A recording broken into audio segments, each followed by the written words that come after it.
Cannabis Common Sense, the show that tells the truth about marijuana and the politics behind its prohibition.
Back to the crib. Back to my crib. We was getting real funky. You know this. Had you twitching in the corner. What? Like a crackhead junkie. I hit it all night, man. All night. Like a real man. Real man. And I ain't trying to stop, girl. Till you shake real good. Check it out. You know I'll be the man.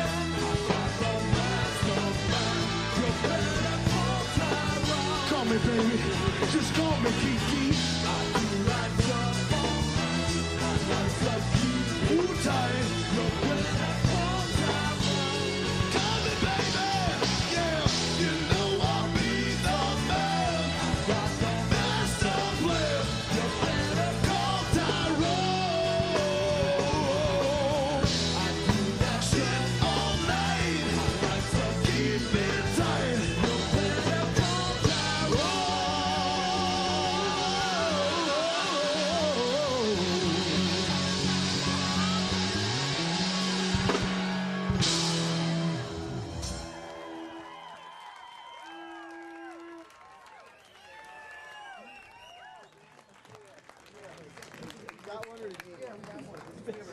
Okay, as you can see, the revolution is sexy. Excellent, guys. Okay. Well, we got invited by the Seattle Columbia Committee, and my family lives in Colombia, and if you're not aware, there's a situation going on there. There's a so-called war on drugs, and it's basically a war on the people and civil society there, and so we feel that this is a different way of doing our activism through art and through creative, using our imagination. So we just did that piece to give a synopsis of what's going on in Latin America in general, specifically in Colombia. When I'm watching the Super Bowl and I see that they're saying people like me are, in addition to like mowing the lawn and having some nachos, also murdered a family in Colombia, I take offense to that. Who else takes offense to that? I did not murder a family in Colombia, and it is the people that are propagating this that are responsible, and they're going to keep on. They're going to be. I can't even imagine how many families are going to die because of our drug war in Colombia. My son Todd is currently a prisoner in the federal system in Terminal Island, which is near Long Beach in California. He was arrested in July of 1995 for cultivating marijuana. They pounded the gavel and they rang on the bell. 2 times life in a federal cell. Citations. Here's a good one. I listen to right-wing radio, talk shows. They're fascinating. They can be really irritating, but they're fascinating. And I heard Rush Limbaugh once. Several years ago, some guy called in and he was advocating legalizing drugs. And Limbaugh cut him off and said, under no circumstances, why I personally, he said, know 2 basketball players whose careers were almost ruined because of cocaine. And I thought, I'll bet you anything that those 2 basketball players got caught. Okay? Which basically proves the caller's point. Because if it hadn't been illegal, their careers wouldn't have almost been ruined, right, Rush? Yeah. So if I'm going to smoke pot, does that bother anybody? It's illegal. So what? In Germany, it was illegal to save Jews. I mean, come on, it's silly. All of our offspring could just absolutely go into non-existence if homosexuality keeps blossoming. You see, that's why we should all be thankful for AIDS. I started smoking pot, and now once I started sucking on those joints, what's the next step? Straight there. I mean, have they pretty much been hostile, or have they been open to your opinions? For the most part, they've been very negative. I know I look good to you. What did he say? I know I look good. I know I look good to you. We're used to it. We do this quite a bit. In our own cities where we're from. Oh yeah! Oh my God! Yeah. You are such a stud! I know. I'm gonna come. Look at you. I used to get upset at guys like A lot of people might think of it as very turn of the century sort of thing.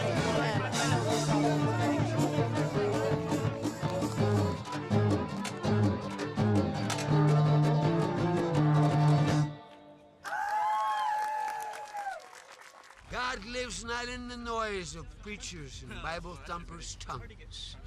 There is no way to God through verbal noise of any kind. God's meeting place with you is in your heart.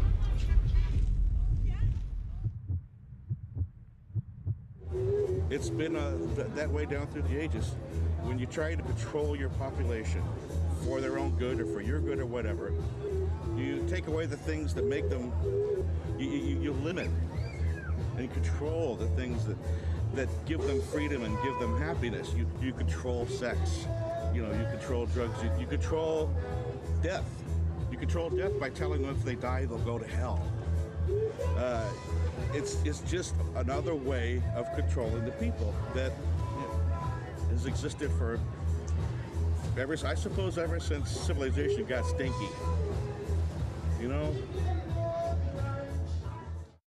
I was a prisoner of the drug war for growing my own medicine. I was given 93 years in prison for a 25 square foot garden, which had basically 45 plants in it.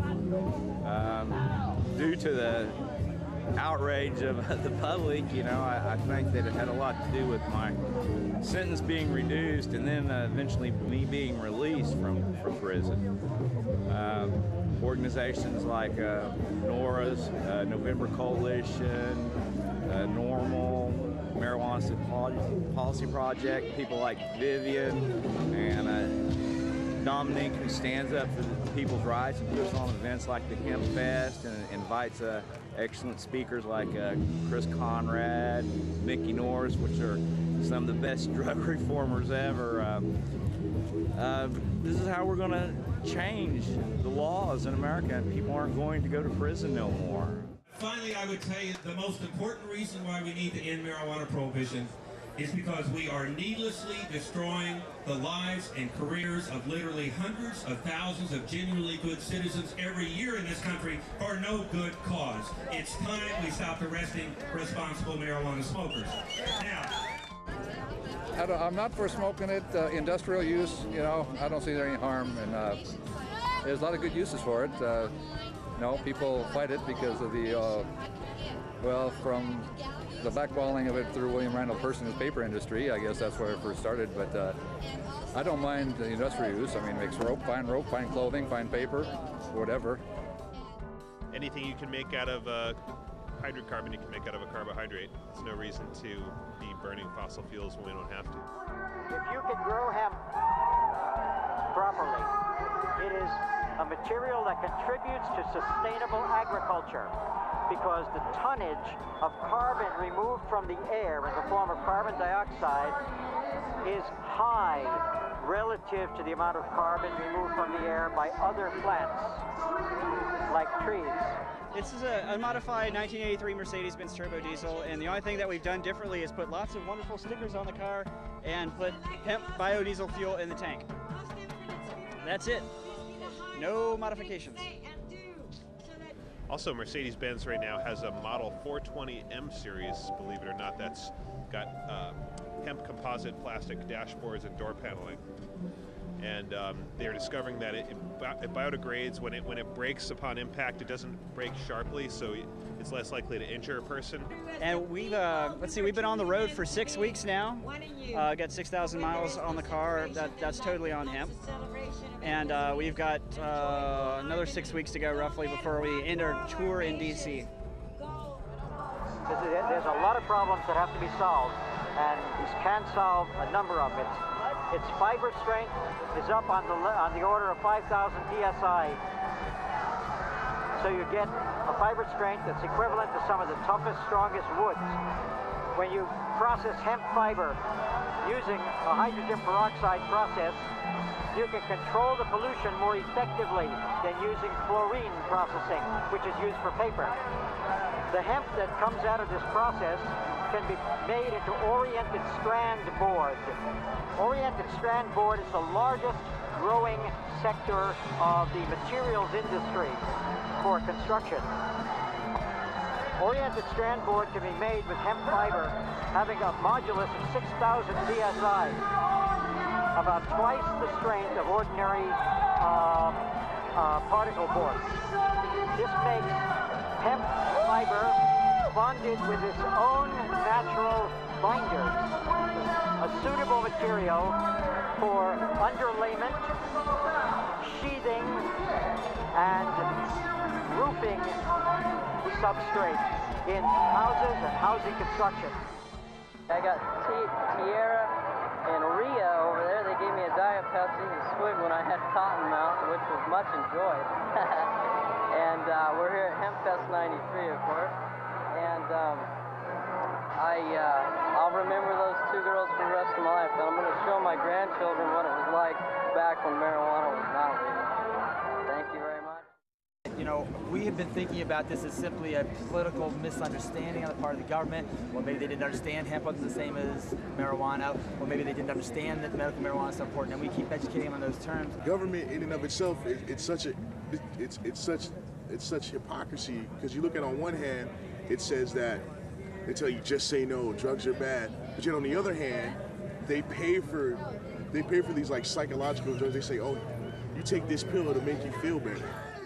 Nicotine, caffeine, alcohol, Valium, Vicodin, Oxycontin, morphine, sugar. Hell, TV itself is a drug. It's not a war on drugs, it's a war on us. And we are gonna fight back with all the strength and all the fury that we have in our hearts to defend our culture. One of the reasons I love the West Coast is people here ask me if I want marijuana rather than if I have marijuana. You understand?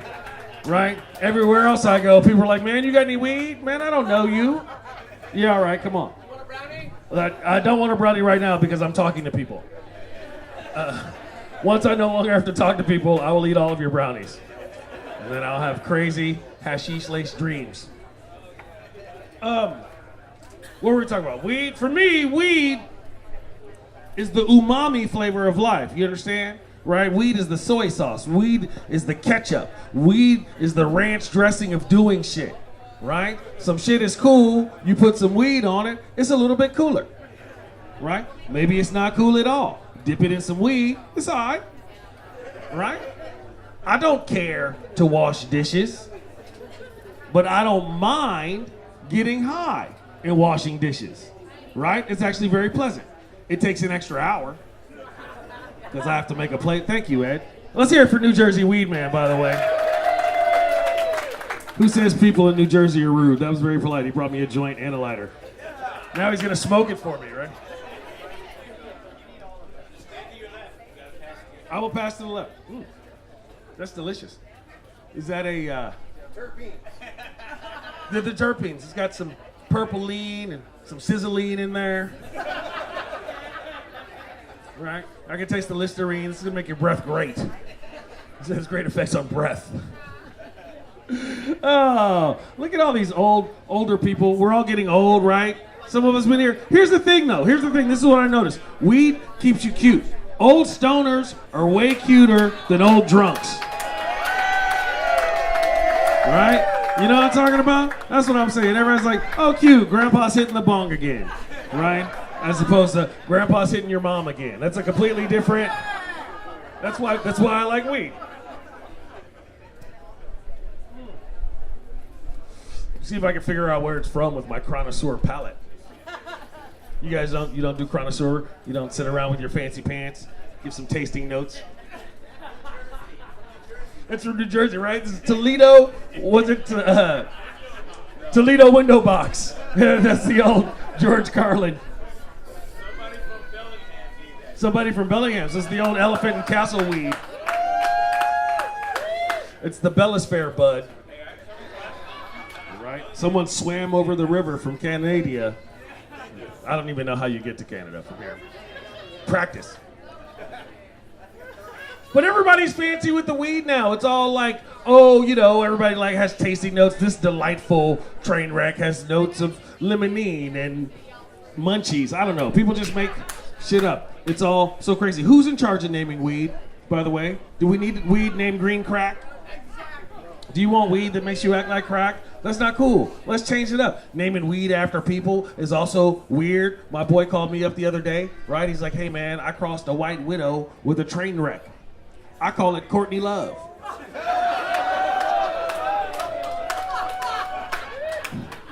That joke always kills in Seattle. Oh, take your time. Right? But people, there was weed named after Charlie Sheen for a minute. Charlie Sheen is not a weed head. Charlie Sheen is a crackhead. Would you smoke weed that makes you act like a crackhead? No, you wouldn't. I'm good on the Charlie Sheen. Do you have some Willie Nelson in the back? Perhaps. Right? Let me get an eighth of the Miles Davis. Right? A half ounce of some Jerry Garcia. Right? And a couple of grams of Snoop because I'm going to a party later. And we don't love these hoes. And there's Obama Kush. That shit gets you so high you stare off into space like a president.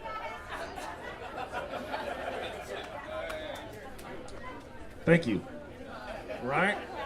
We need more minorities in the cannabis industry, by the way. Can you guys work on that? Can we work on that? You can help me fund my new business. I got a new business. We're gonna. It's a minority-staffed cannabis concentrates extraction company. Black Lives Shatter.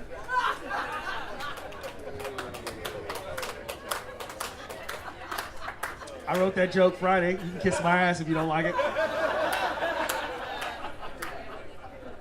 Here, I'm hogging. Somebody hand that around. I don't want to be that guy. Right, all of a sudden you get, if I have the weed, the joint, and the microphone, then I'm really just like, no.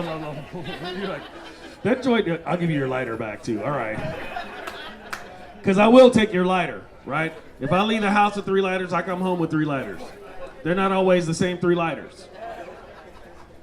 You guys know what I'm talking about. It's conservation of lighters. Lighters are neither created nor destroyed. They just spontaneously generated in liquor stores. And Costco's. You guys know what I'm high as fuck. I'm getting to that rambly point. See, there's probably some hash happened this morning. I just ramble. You ever ramble? Like, see, I can smoke weed and come out and tell jokes. I practice that. But hash makes me rambly like an old hippie. You know what I mean? You ever hang out? Well, those cats digress, right? It gets tangential. You know what I mean? You ask him how to make a pie, he'll tell you how to grow a tree. Right? Oh, you want my apple pie recipe, man? That's great. That's fantastic. We've been friends long enough. I think you're ready. The first ingredient is love. Listen, I know it sounds corny, man, but people don't say it enough, and everybody acts like it doesn't matter. And if you don't start with love, it's never going to taste right. So write that shit down first. You start with love, and then it's 2 cups of apples. I recommend a cross or a mix of the Fuji and the Pink Lady. The Fuji comes from Japan, which is interesting. It's one of the older variations. It started in Kazakhstan, which is the birthplace of all apples. I was in Kazakhstan one time after college because I followed the Silk Road on my vision quest, and it was there in this little hut that I met this cat. I think he was like a Uyghur or Uyghur or whatever, but he had this hash. It was all brown and crumbly and delicious and kind of spicy. It smelled like cinnamon. It's 2 teaspoons of cinnamon. And you mix that, it just went on for days and days and days. Let's talk about crust, brother. Follow me. I want to show you these seeds I got from my friend Running Bear. I met him at a rainbow gathering in Wyoming in 1982, and we stayed up all night. We did psilocybin and mescaline, and we hybridized these gluten-free seeds, but they keep a flaky crust because the government's up the food supply. Now look, what are your intentions with this pot? Is this a pie of wooing or a pie of... It affects the nutmeg. Right? It took a week and a half. And it took me 5 years to actually make that pie. But it was the best pie I'd ever had in my life. Because I was finally ready for it. Right? My tree had grown. I'm glad you stoners could hang on for the end of that story. I know it gets hard out there sometimes. Wait, what? How much cinnamon? I'm a good cook, though. I love to cook. I'm a good cook because of weed, right? Because I don't have a lot of money, so I will invent some shit to eat. You understand? If we have Bisquick and peanut butter, we got peanut butter rolls coming in 10 to 12 minutes. You know what I'm talking about? 12 to 14, really. I read the box. I looked in the pantry one time. We had marshmallows, margarine, and top ramen. I'm making ramen treats. They were hella good, too. Don't use the flavor packet. That'll fuck it up. It's not a savory dish. I'm glad you guys know what top ramen is, because sometimes you get an upscale crowd in Bellevue or some shit. I like to walk around Bellevue. People stare at me. Is he a Seahawk? I don't recognize him. Maybe he's a coach. He's kind of old to be on the team.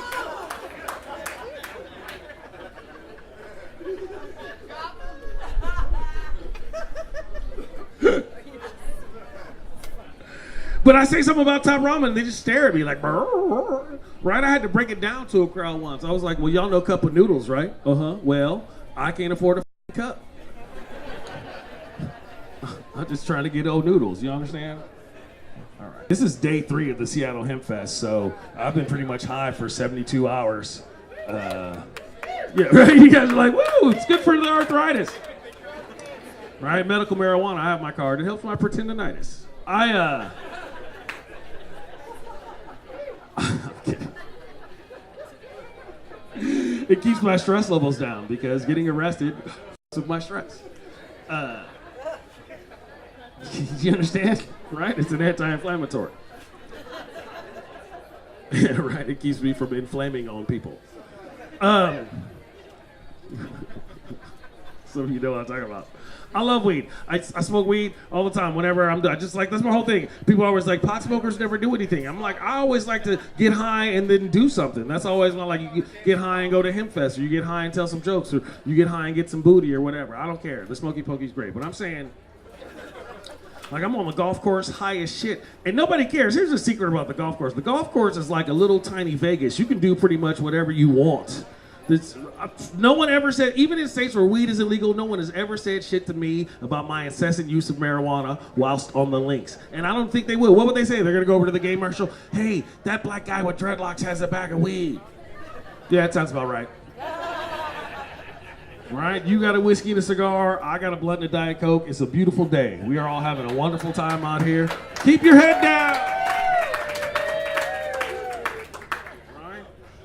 One time, I'm out on the links in Sacramento. I got paired up with this random middle-aged white dude. It's me and him on the golf course. Right around the third hole. It was trying to smooth it out, right? Dial it in, lock it down, right? So I pulled out a fat hoot. I took a couple puffs. I did the neighborly thing. Hey, man, you want to hit? No, thank you. But do you have any crack? What? No, sir. And might I add, I find your presumptuousness somewhat off-putting. Because that's how I talk when I'm mad. I'm very precise. And secondly, who the f*** smokes crack on the golf course? What the f***? That's not going to help your swing. You can't.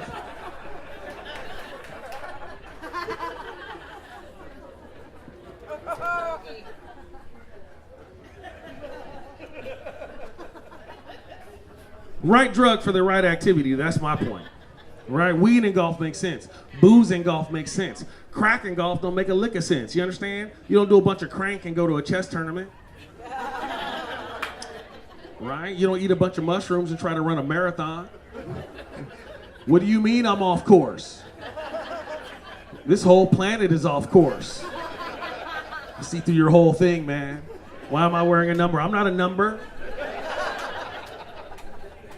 Can't run a marathon on mushrooms. Take you 3 days. Laughing and crying the whole time, right? Crying because your feet hurt and laughing because you're happy to have feet. That's how mushrooms work. They teach you the dichotomy, the necessariness of the yin and the yang, and why one must have a hint of the other. That's what it taught me. Some of you just dance around like assholes, which is also cool. It is such a righteous message to the world that Seattle Hempfest is taking place on this beautiful day, and we're peaceful, we're proud, and we're calling it out loud, saying, end marijuana prohibition. We will never stop responsibly protesting until the day that everybody goes free and that the doors open from the prisons and our brothers and sisters come out of those cages into the sun, into the air, and that the patients can be wheeled down with their IVs on their hospital beds and celebrate the victory. All of us together. It's coming. It's going to happen. The whole world, you know, we've had media at Hempfest Central. By the way, that's our store, Hempfest Central at 12351 Lake City Way Northeast. After 21 years of operating grassroots to our ass roots out of our homes, completely decentralized, we realized we couldn't do a 22nd year like that, and we have offices now and a little storefront. We're trying to pay the rent and all that stuff and pay this bill here. We've had media visits, television and newspaper media from BBC, Al Jazeera English, CNN, ABC, NBC, Mexican, Japanese, French, Russian media have all shown up.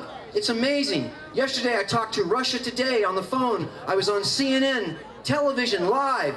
It's happening, folks. The whole world is watching Seattle, leading the way, proving we're not violent, we're not a threat, we're not criminals. We are a beautiful, mellow, spiritual, artistic community of Americans. We're individuals, and we're not a threat to anything except a bag of potato chips.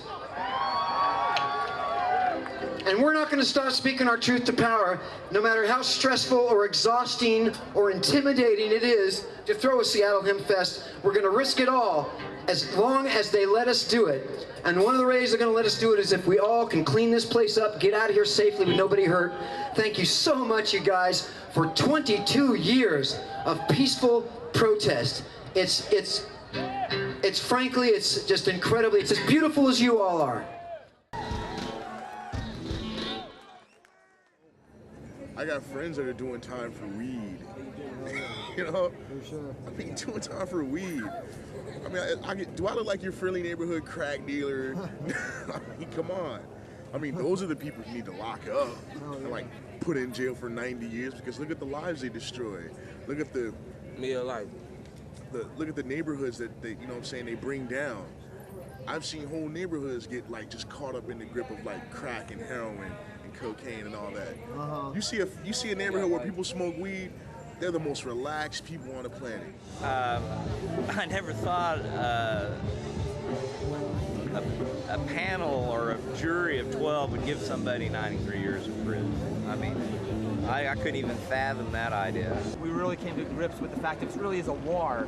You know, it's not just a rhetorical term calling it a drug war. We're talking about, you know, people getting shot to death in their homes by armed people in uniforms with, you know, the government, these agencies come up with shields and battering rams and guns to the heads of children. And, you know, that's something that a government waging war against its own citizen, even promoting it as a war, but when you listen to the media, it's like, no one's really in jail for marijuana. Oh, it's a revolving door. These people are getting out in no time flat.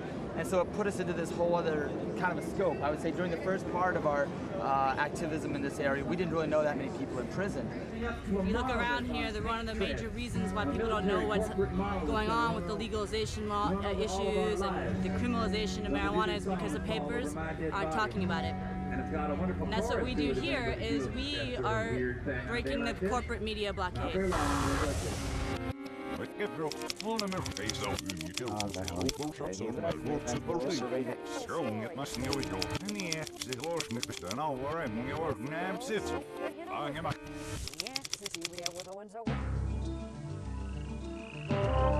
this program for a special report of some breaking news. Good evening and welcome to TFBC News. I'm Shonen Sklavarian. The president has legalized marijuana, and convicted growers and users are being freed from prisons around the country and reunited with their families. All of this thanks to HempFest. TFBC News, I'm Shonen Sklavarian. If just all the pot smokers went to jail, it seems that's where they want us. If we just all showed up, they wouldn't have enough computer programmers to deal with us because they're all a bunch of pot smokers too. So the dudes that want us in jail would go, oh, this is too much chaos, this is too crazy. Send the pot smokers back to HempFest. They'd be like, we don't want the pot smokers in jail. Send them to HempFest. Hello, Seattle! You guys are beautiful! They told me to come and Seattle HempFest because I wasn't going to believe it. I don't believe it. It's unreal. What are you all here for? Freedom! Freedom! We took 2 busloads of people to a very small town in Tulia, Texas, where the civil rights has never been. There was a very small black community there and a very large and racist white community. And what we were able to do there was bridge the gap. We were working with the ACLU, the NAACP. We had members of the Black Panther Party supporting us. We had members from interfaith, interreligious communities supporting us. We had Amnesty International, the Democracy Coalition. It was a variety of people that represented everybody. Nobody was left out. And if this drug policy is going to succeed, if we're going to win this war, we have to include everybody. And that means reaching out into communities we haven't been comfortable with and breaking down our own barriers and beginning to say, hey, what's up? Let's work together. And if we can all do that like we did in Tulia, we will succeed. Yeah. We'll win the war on drugs. And you guys are going to make it happen. Yeah. Keep it up. Have fun. Remember, have fun, enjoy the moment. Whatever your purpose may be. Some of y'all might be out here just because it's about, you know, sensationalizing, smoking weed, but it goes way beyond that. We're dealing with King Solomon, the lamb's bread. Yeah, check! 1, 2. We beat that stereotype, the type that you're pumping, yo, stereo, hey. We beat that stereotype, the type that you're pumping, yo, stereo, ho. We beat that stereotype, the type that you're pumping, yo, stereo, hey. We beat that stereo, yo.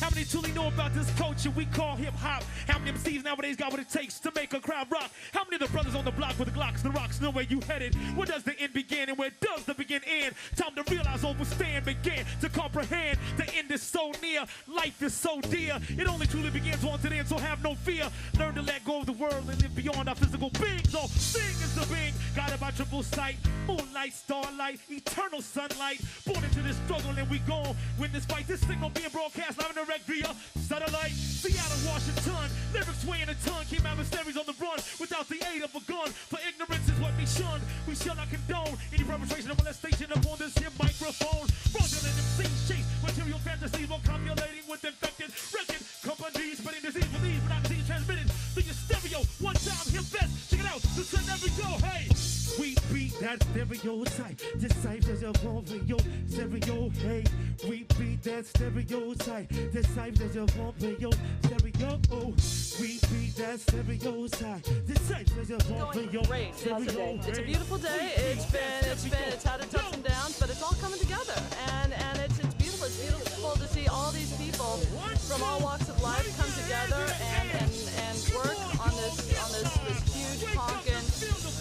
God, I don't know what else to say, but it's a message. It's definitely a message. Everybody, side to side, front to back. You gotta clap your hands.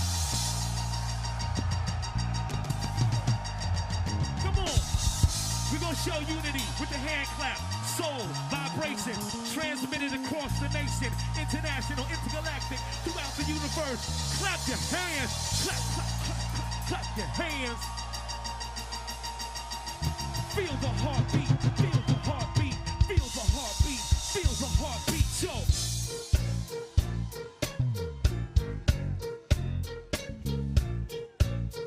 Hey. Hey. Yeah. 1, 2.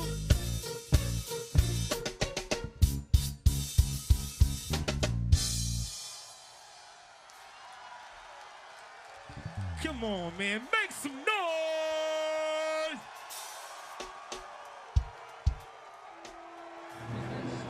The United States is the first country, often considering itself the policeman of the world, that will look at other countries and call them on their prison labor, slave labor, and human rights violations without looking at inside in our country and what we're doing to its own people. We're conditioning our children right from the time they're in kindergarten, right, to accept the fact that their privacy is going to be invaded. And that's wrong, because what's going to happen is 10, 15, 20 years from now, we're going to have a nation of people who believe that that is freedom. You know, that they only have to go through 3 or 4 checkpoints instead of 10 or 12, you know, and they won't remember a day when there were no checkpoints at all. They've now tailored the laws where if you're a drug offender, you're going to be punished. And don't say it's for medical purposes. The Supreme Court definitely made that ruling very clear. Don't be a patient, don't be sick, don't be dying. You smoke marijuana, we're going to put you in prison. Before you know it, you have a simple criminal record behind something that keeps you relaxed. And that simple criminal record could lead to something else because you already figuring you already banned off. I am so sick of begging for marijuana. I'm so sick of working and spending my money, my hard-earned money on marijuana when I know that the doctors can give it to me. I know they could give it to me. I beg them, I plead with them. Smoking 30 fucking years, and they still won't give it to me. I've been here my whole fucking life, never broke the law. 1 traffic ticket, and these bastards still won't give me the weed. Michael Williams Band, show your love.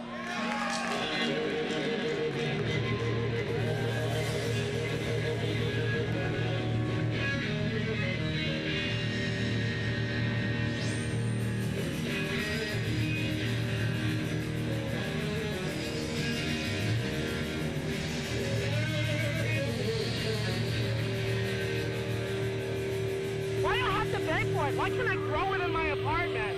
Why can't I have it when I want it? Joint, worry about what, well, okay, this is my last fucking joint, I'm fucking broke, and I have to wait 5 fucking days and suffer in pain because I can't go to sleep. Think of it! the first fucking time in my life. 38 years old, for heaven's sake. Sick of busting my ass, cooking all fucking day in a hot fucking restaurant, so that half my fucking check spent on fucking weed. We hide under el cielo, where it rains US dollars out of the Amazon sky. Raining down on our village like bombs, exploding our pathways of freedom away, far away.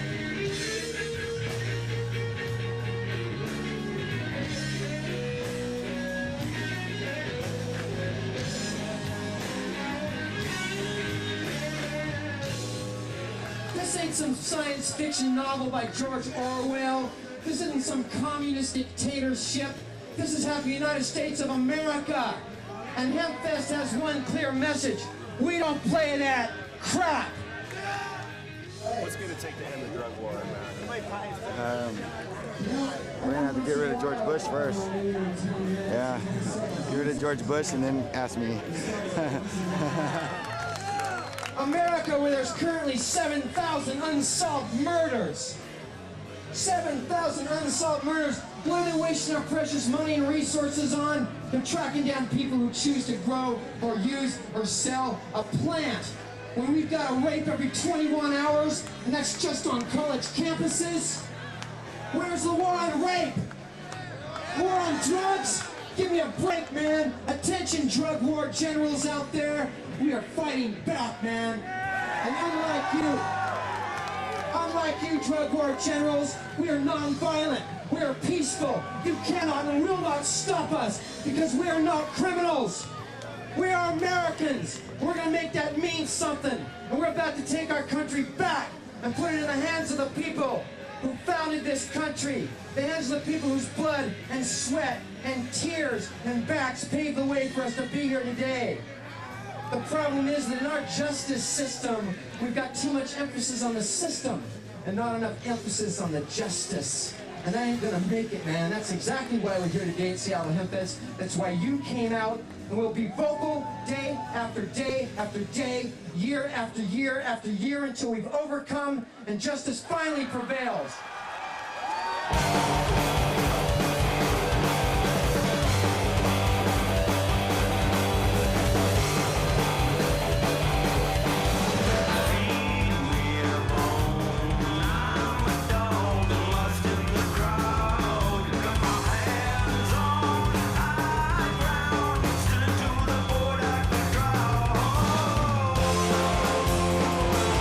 That's why I've got to breathe in the rain.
you become a prisoner of the drug war the day you're accused, the day you're arrested, the day your home is invaded or your car is searched.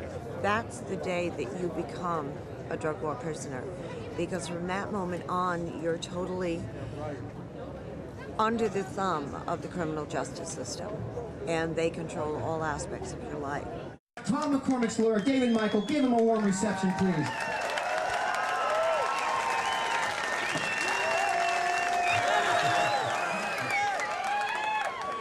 You know, I've seen the culture. I've been doing criminal defense work for 25 years. I've been through it all on this stupid war on drugs that they call it. I've seen the pain, I've seen the suffering, I've seen the changes that have gone on in our society and our culture. And I will tell you that now, we are going to win those battles. We are going to win them now. It's happening, it's finally happening, and I'm so proud of all of you for being part of that.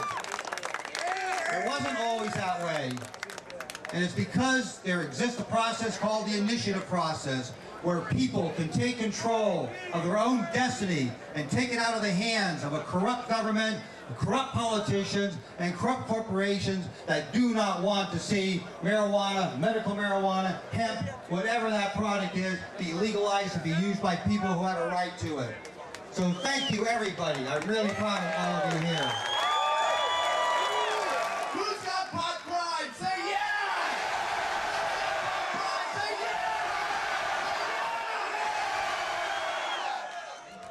Now, you guys heard the Tommy Challenge number, right?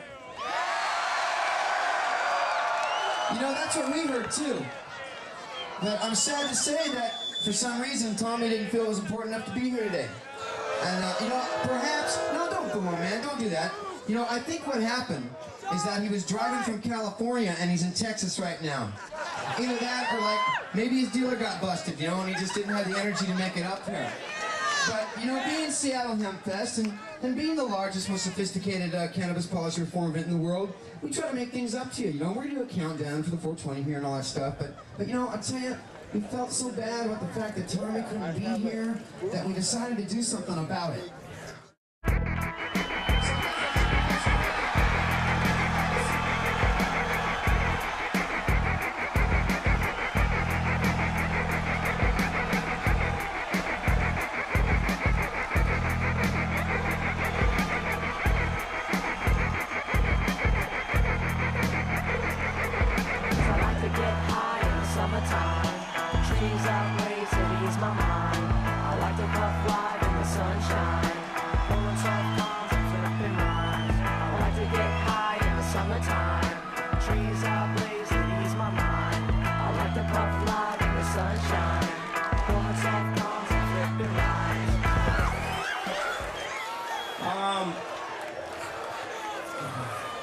You know, there's been this rumor floating around, and I'm going to address it right now.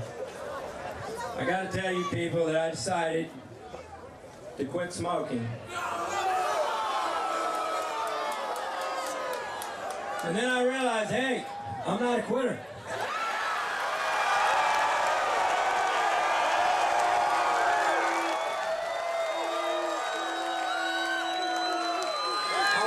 Some people. First of all, I want to thank all the vendors. I want to thank the Seattle Hemp Fest for having me out here.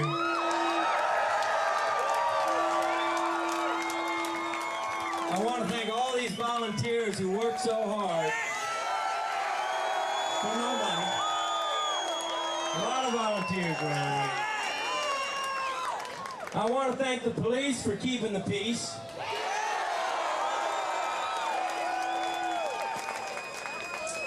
I want to thank some people who don't get a lot of credit and really deserve it. I want to thank those people walking around here selling magic cookies, brownies.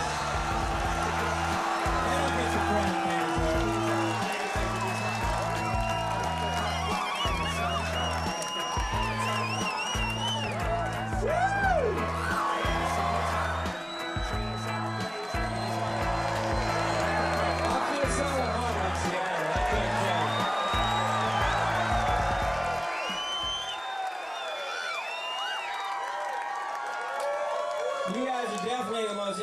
legalized pot smokers I've ever run across.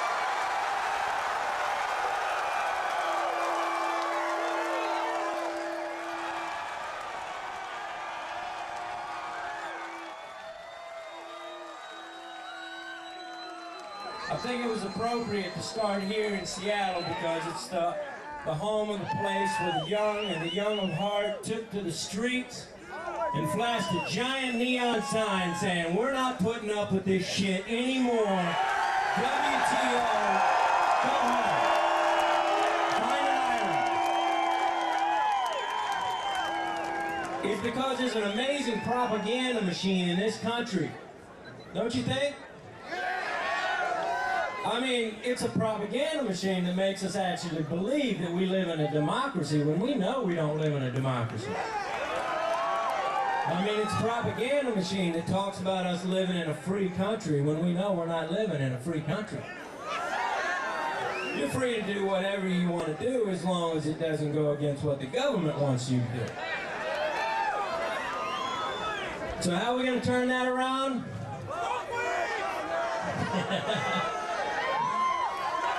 I say things like this: the Seattle Hemp Fest are the way to turn this thing around. Every one of you people who showed up here today, you're making a statement, and I'm damn proud of you. And you know what I have to say? Keep doing what you're doing. Keep doing what you're doing. And I think it will change. I think it'll change. Thank you all for coming out here today. I really love my heart.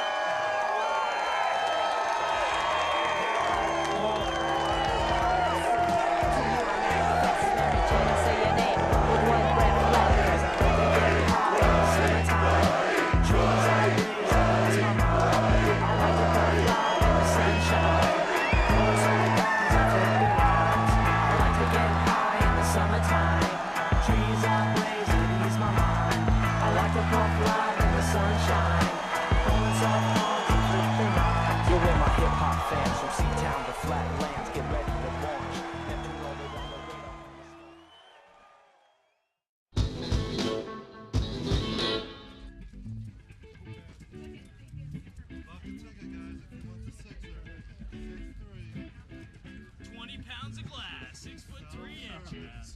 We are looking into a twisted looking glass of the future in which the world is incorporated. Okay, for years, it seems to me anyway, for a long time, the powers that be have been, you know, relatively satisfied with their own little fiefdoms here and their own little kingdoms over there. Now it's the world, the entire world, and they're actually able to do it. Okay, the stuff is in place. It could actually be done. That's what these World Trade Organizations and NAFTAs and everything are about, is incorporating the world. And at the same time that's happening, there's a growing consciousness about how that's not the way we want to go. That's not a good idea to let these people, these business people, make our life and death decisions for us. So people are stepping into the breach and basically putting their bodies in the way of the tanks. It's kind of like a global Tiananmen Square. You stand in front of the corporate tank and you say, "Over my dead body." I want to bring out some of our core group that are here. Let's come out right now. Jeff, you come out too. These are the people that make this thing possible. They've been behind the scenes for so long. Let's bring them out right now. Jim and Cher, Michael, Sasha, Dominic, Jeff Steinborn, Katie, Emily Jo, Marison, Desiree, Rick. There's a tons more. John. Glow, where are you, Glow? Gloria, Kevin. They're everywhere. There's a tons of us. Kelly's over there. Jeff Cook. Who else do we have? I'm looking around, man. Eco Man, Alicia, Jason. Give me an H. Oh, man. You guys be quiet. Let's hear from, please, out of respect, let's hear from the core group here. Give me an H. Give me an E. Give me an M. Give me a P. Your turn. Outdo him. Give me an A. Give me an E.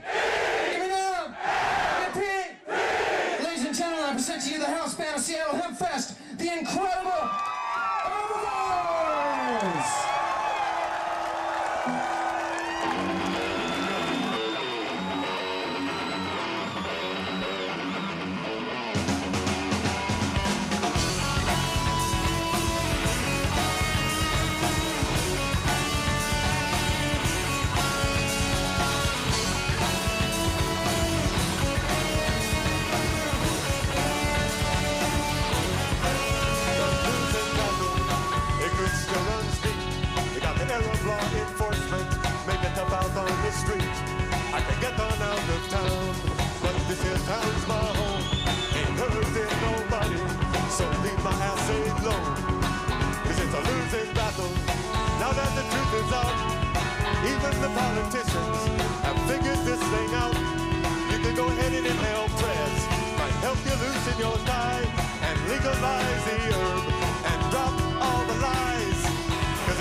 put us to the test.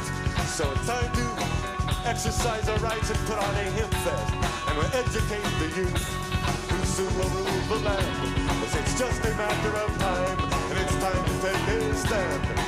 'Cause it's a losing battle, one that money can't win. Been going on for years, just keeps right on going. Like a Cold War with the commies, prohibition and the like. You can throw us all in prison, but you cannot win the fight. 'Cause it's a losing battle.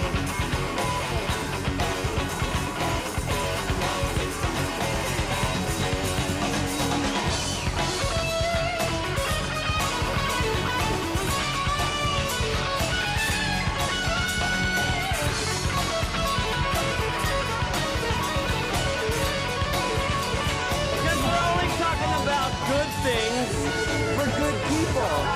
This man Jim knows. Take a good look at him. He's been through it.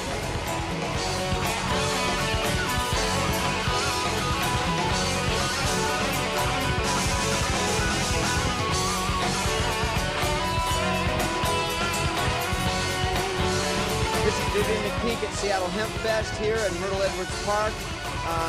I'm with THC TV and Seattle Hemp Fest, and we just had Woody Harrelson speak, enjoying some munchies now and some refreshments. We've got the herbivores, our house band playing.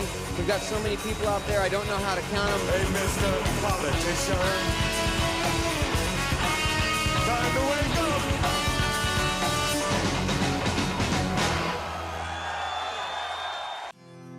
Life is good. Life is good, oh yeah. Life is good for you and me. So good, so good, so good, so good. It don't matter which you like.